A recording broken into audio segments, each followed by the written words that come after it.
So 173, 188, 203, 218. ఓకేనా?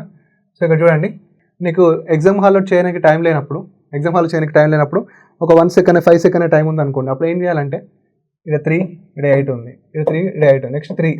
మరి 3 last ఆప్షన్లో ఎక్కడ ఉంది కదా? ఓకే, బట్ ఏమైనా ఇన్నర్ లాజిక్ ఇంకేమైనా ఉందో చూద్దాం. ఓకే, సో 173 and 88 అంటే ఇక్కడ 5, ఇక్కడ 8, 15 అండి. సో 188కి 203 కంటే ఇటు ఒక 12, ఇటు ఒక 3 ప్లస్ 15.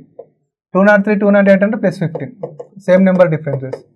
సో 218 ప్లస్ 15, 8 ప్లస్ 5 13, ఇక్కడ 3, ఇక్కడ 233.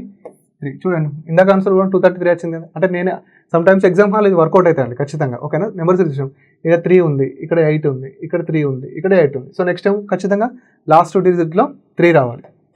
3 ఇక్కడ సార్ 2 ఉంటే ఆప్షన్లో 2, 3 వచ్చే ఉంటే ఏం చేయాలంటే ఏం లేదు, ఖచ్చితంగా లాజిక్లోకి వెళ్ళాలి. ఓకేనా? బట్ ఇది ప్రీవియస్ ఎగ్జామ్లో అడిగినటువంటి క్వశ్చన్స్ అన్ని 20కి 20 క్వశ్చన్స్ ప్రీవియస్ ఎగ్జామ్లో అడిగినటువంటి క్వశ్చన్. ఓకేనా? నెంబర్ సిరీస్ ఎగ్జామ్లో పర్లేదు, మోడరేట్గానే ఉంటుంది. బయట మనం బుక్స్లో కొంచెం హార్డ్ అనిపించేది, కానీ ఎగ్జామ్ హాల్లో మోడరేట్గానే అడుగుతాడు.